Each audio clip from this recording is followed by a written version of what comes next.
What's going on, everyone? My name is Brandon. I'm the Eastern Region Product Specialist Field Trainer for Focusrite Novation. We've got a brand new product here that we're showing off to here at AES. This is the Novation UltraNova synthesizer.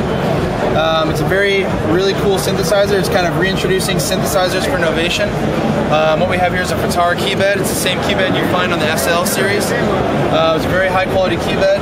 One of the really cool things that sets this synthesizer apart is the fact that these knobs are made from conductive rubber, making them touch sensitive. You'll see as I run my finger along, they're reacting to the touch as you see these lights.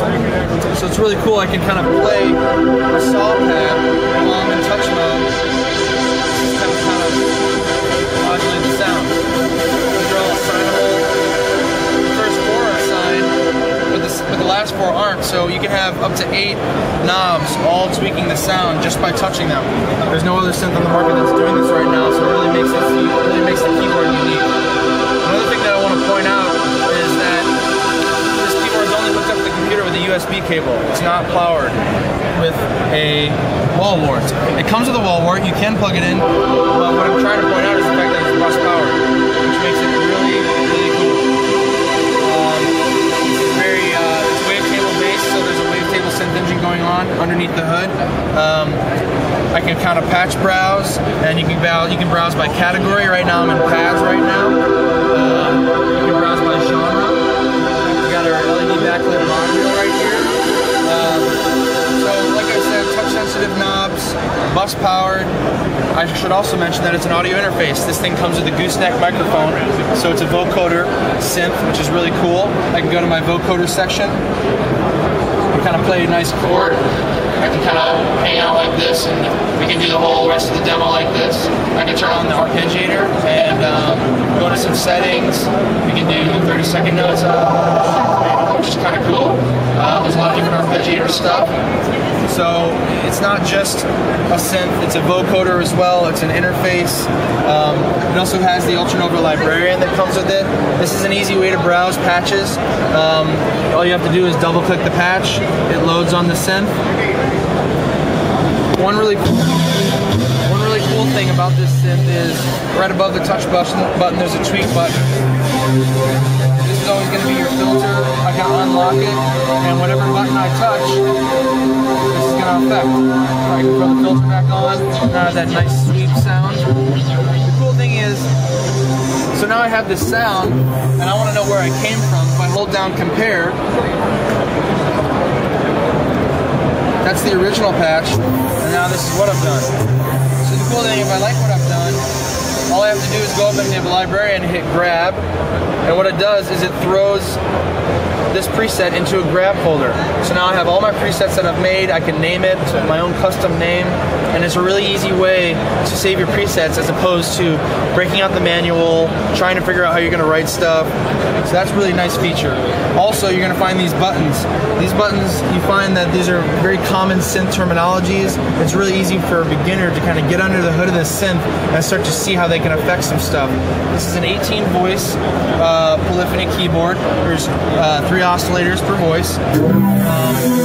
So I can kind of go into this stuff and really start to tweak it. You can kind of see I can scroll through my oscillators. I can go to some filters and send it through all these different filters that I have to choose from. So that's kind of cool. There's also effects, which is really cool. You'll see that there's 5 effect slots, so I can really layer my effects and get some kind of cool stuff going on. There's a whole modulation section where I can set what effect, what these touch knobs are going to do. I can set what my mod wheel is going to affect. It's very programmable. It's really cool, and it's easy to get underneath the hood. One of the other really cool things about this synth is that there is a software plugin editor for it. So if I don't want to mess around with the keyboard all the time and I want to see the layout, this software plugin is a really good visual reference to see kind of how everything's patched and how it's routed and where it's going through. This is a really good educational device for students to learn and see how synthesis works. So that's a really cool thing. This is going to map for $6.99. It's available mid-December. It's a very cool keyboard that's doing some things that synthesizers aren't doing today. We think it's a hot product, and I think everyone should should give this a try. And go to your local dealer, play it out, see what's going on, or pre-order one. First batch is going to move really quick. Sure, I already pre-ordered mine. Some questions. Sure. Will you be able to load or change the waveforms that are in there? You won't be able to load, but you'll be able to choose from all the different wavetables that they give you.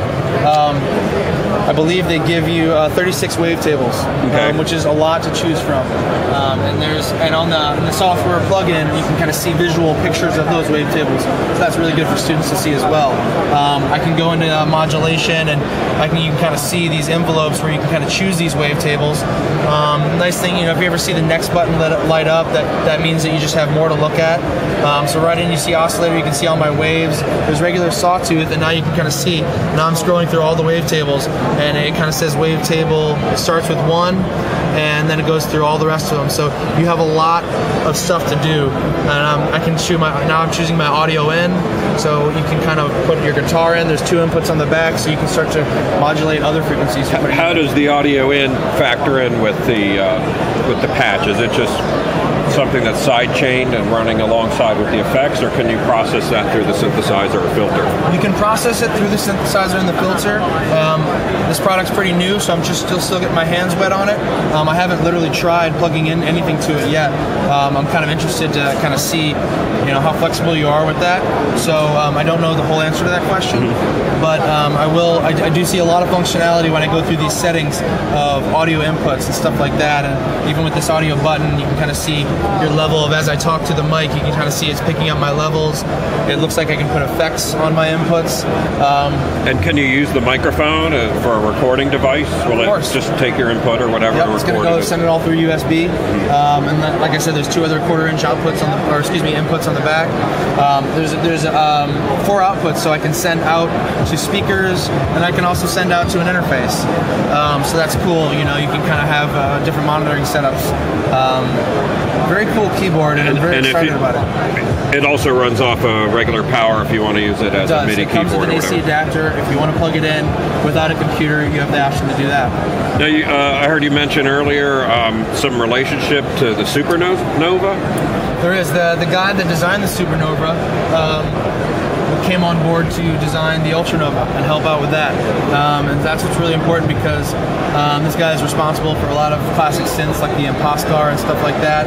And it's really, it meant a lot that he played a part in this and helping design this engine. This engine pretty much is the Supernova engine, just on steroids, just beefed up, more DSP, more stuff going on underneath the hood. He introduced the wavetable stuff, which is kind of gives it that twinkly kind of sound that synths are kind of known for. So it's exciting that there's a lot of heritage and talent that went into developing this product. Oh yeah, a lot of people said that right away. Now about the knobs here, how does the motion detection work? Is it just... Well, it's touch sensitive, and what they're using is conductive rubber. I don't know how the conductive rubber is made up. My guess is maybe they mixed it with a type of metal, but just enough so that it's still sensing. Is it just a trigger effect, or is there actually a velocity or a changing amount depending on... It is just a trigger effect. Okay. So it's just a matter, and they're quite sensitive. So it's not about how hard you touch it, it's just whether you touch it or not. And there's no vicinity thing, it's just you have to make physical contact with it. Got it. And it's a great, different, new way to kind of control patches and affect them, besides twisting. Maybe you don't want to focus on twisting.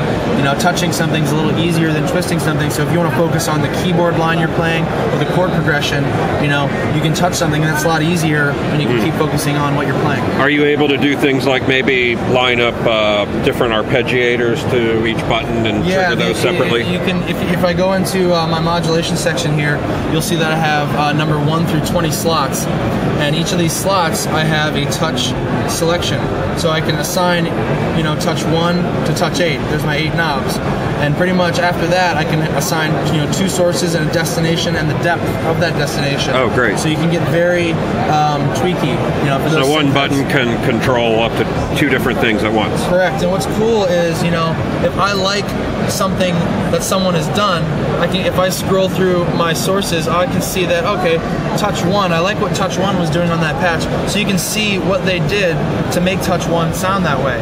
So it's also good to reference, sometimes you don't quite get, if you're not a synth head, you don't really quite understand how all these things are working, you can kind of reference the other presets to kind of see, maybe to give you a good jump start on what you should do. Oh, no, that's great. I think that's all my questions. Cool. Now you also pointed this out here. Is that also touch sensitive, or just like a last parameter recall kind of thing? This isn't touch sensitive. What this is they wanted to give you a big knob that's always going to control a filter. And why you see a line going through all this stuff is I take this filter off. Now, if I'm in touch mode, whatever I touch here, or excuse me, if I'm in tweak mode, whatever I touch here, now this knob will control that. And I follow you. And if I want to lock this into the resonance, I can hit lock, and now, no matter what I do, it's always going to control the resonance. So that's why the lock buttons are there. I can take it off lock and just hit my filter. It's always going to default to the filter, which is nice. It seems to be what people want to tweak the first. So that's kind of what this button's all about. Excellent. Now the setups for these knobs, are they stored separately per mode? So if I have one set up for the arpeggiator, and I saw you could also have them used as modulators for the effects, when I switch those modes, will these retain their old setup that I had, or are they dedicated only to, what is it, 8 things per patch? Yeah, it's going to be, if you do it for one patch and you change to another patch, it's going to be set to whatever you set it on. So it's not going to stay the same. But the settings for this on the effects, can they be different from the arpeggiator or from the synth? Do you know what I'm saying?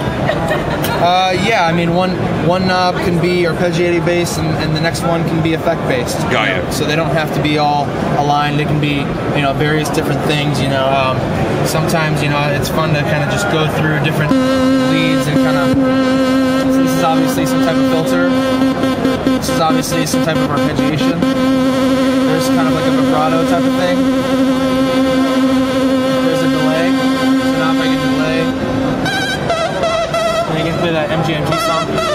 Now I hear a little bit of kind of the effect slide. Again, it's just not an on or off. Is there a control to control the delay of the effect, or how much modulation is sent by that trigger? I believe so. If we go back into modulation, okay, for this patch, we'll see that touch 4 was effects 3. Okay. Yeah, there's a depth control. And there's a depth control, so you can adjust how much of delay you want. Oh, great. Now, as far as parameters of the delay, I'm not sure about that. I think it's just like a general delay. You get a delay preset 1 and a delay preset 2. So there's that as well. Now, when you go over to the auto map function, is that built in just to the synth here, or if I have I have a SL at home, would I be able to use these also for my effect that I'm used to using my SL for other things?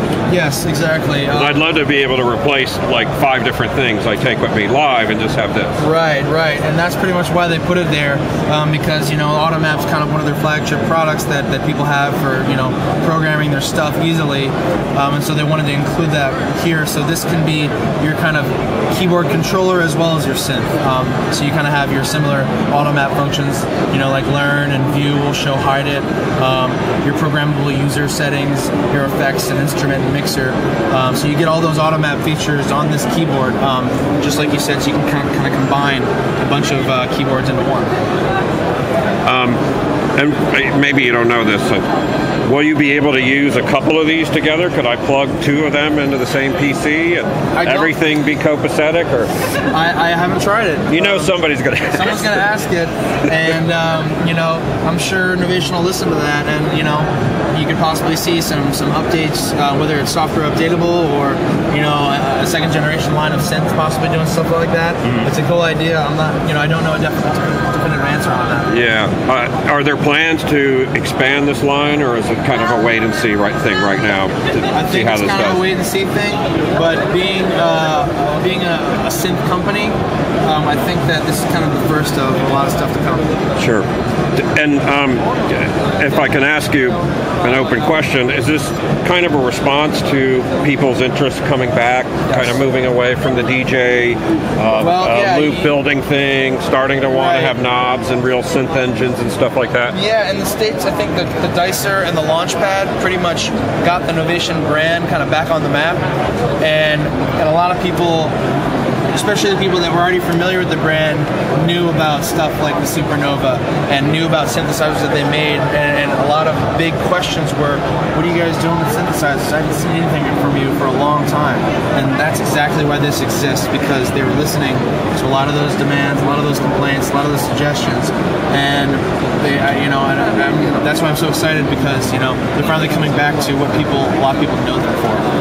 And I think this product speaks for itself and a lot of its features and what it can do, how it sounds, and so I'm excited, and I think, just like you said, it could be the first of a lot of cool stuff to come. Oh, great. Well, thank you very much. Thanks a lot.